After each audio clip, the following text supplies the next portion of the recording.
Good morning. Good morning. Welcome today. Who knows what we might be talking about today? Just guess.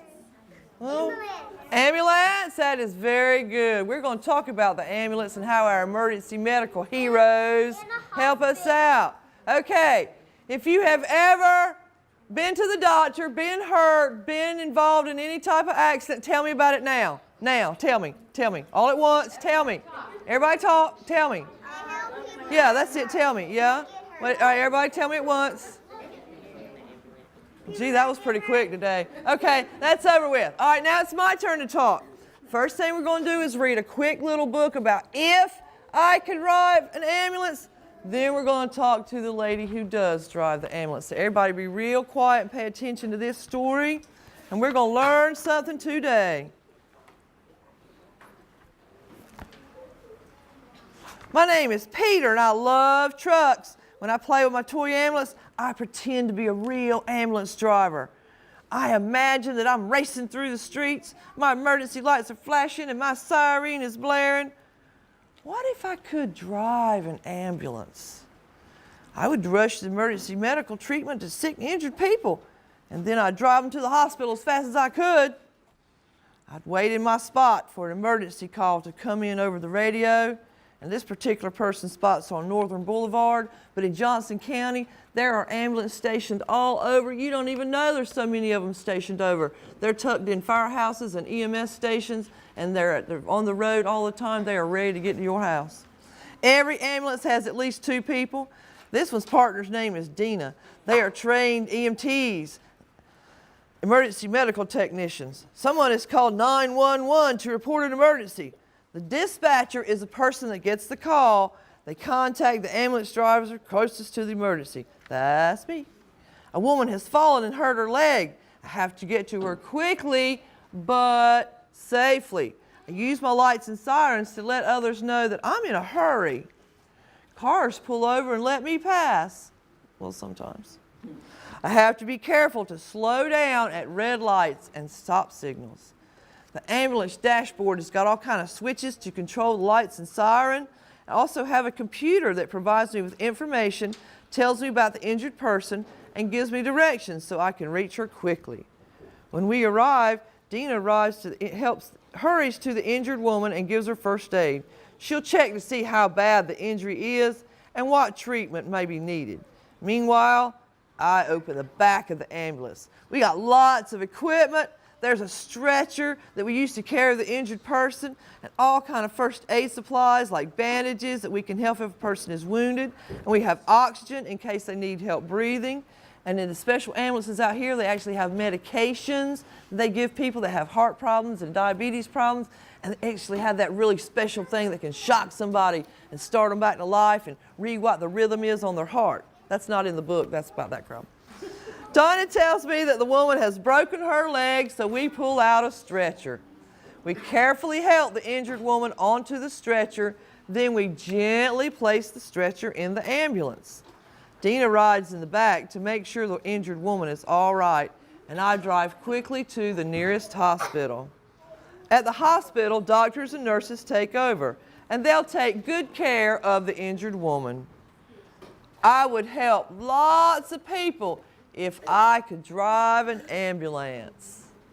We have a special guest today because we're talking about heroes, and our local heroes are most important to us.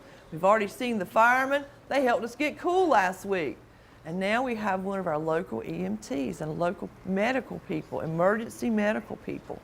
And this is Medic Dawson, and she works with the Johnston County EMS system. And she has also worked as a firefighter, and she's also worked as a 911 dispatcher. And calling 911 is very important.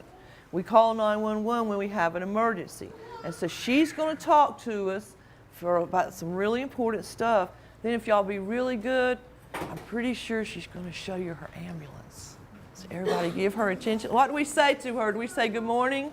Good morning. Do we say good morning like we mean it? Good morning. Good morning. She's talking now. How many of you guys have ever had to call 911? Anybody? You did. Do you guys know how? What numbers do we call when we call 911? 911. So what do we say when we call 911? Do we know what we say? Since there's such a large crowd, I'm just going to tell you, okay? So when we call 911, you have to tell them who you are. Everybody knows who they are, right? We know our names. First and last names? Yeah? We have to tell them where we are. Do we all know where we live? Yeah? You might know where you live, but do you know your address? Now everyone knows where he lives.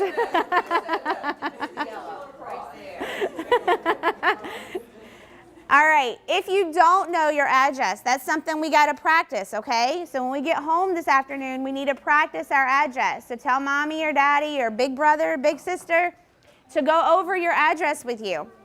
Another thing you need to know is your phone number. Do we all know our phone numbers? Yeah? Say your phone number at once.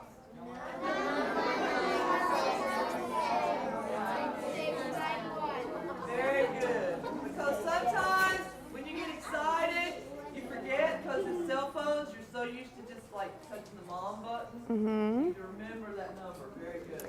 Speaking of cell phones, nowadays people don't even have home phones. They have cell phones. Well, sometimes cell phones don't really go to the 911 operator. It'll just bounce everywhere else. So it doesn't tell you where you are. Like your home phone, if you call 911 from your home phone, it has this little magic GPS thing that just says, hey, Amanda's at this house, and we can come to you. But if you're on a cell phone, sometimes it doesn't do that. So it's very important that you know your address and your phone number. Another important thing to know when you call 911, if you look out your window, what are you looking at? Okay, if you go home and you're sitting in your bedroom and you look out your window and you see a Food Lion, or if you see a library or a school or a park, that's very important. That helps us, if you don't know your address during an emergency, that helps us at least get to your area. So look for that, okay? Another thing we learn is like escape routes. Have you guys ever learned how to do an escape route? Like if you were in your room and something happened in your house, where you would meet your mommy and daddy if something happened? Outside. Outside. Good job. Yeah.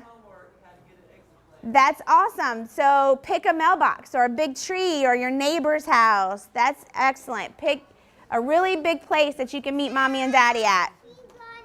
So what do we have to know when we call 911? Our name, right? Our address, our phone number, what else? And what's around us, right? Okay? So, you said some of you have been in an ambulance before. No? You did? Well, if you've never been in an ambulance, do all you know what an ambulance is for? What does it do? What's an ambulance do? It takes people to the hospital. But what kind of people? Sick people, injured people? Yeah, so if you get into an accident or a wreck, we'll come get you, treat you, and take you to the hospital. Or if you get sick at home and you can't drive, or your mom and dad can't drive, then we'll take you to the hospital. But we don't just drive an ambulance. A lot of people think that. So I'm going to tell you a little bit about what we do today, and then we'll take you outside and let you actually see. So we do all kinds of stuff. We start IVs and give you medicine. Anybody know what an IV is? It's like a little shot in your arm, but we give you medicine. We hook you up to these little monitors where we put stickers all over you, and we can look at what your heart does. It's very interesting. So it shows us exactly how your heart beats and what it does. Let's see. What happens if your heart isn't doing anything? You would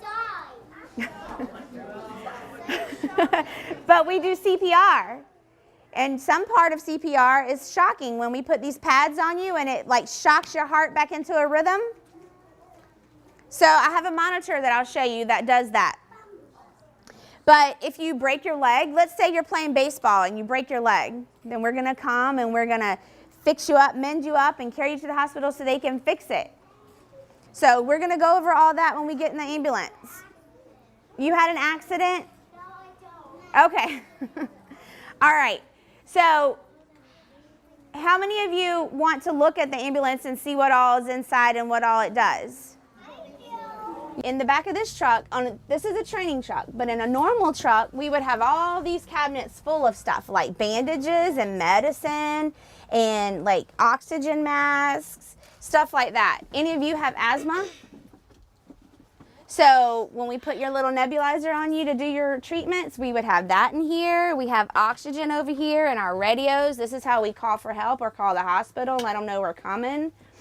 And remember how inside I was telling you about the machine that lets me look at the inside of your heart, or lets me look at your heart and tell me how your heart's beating, how fast it's beating, the kind of rhythm it is, how much you're breathing, what your blood pressure is, all that kind of stuff. Remember I told you about that? That's this machine. So this tells me everything.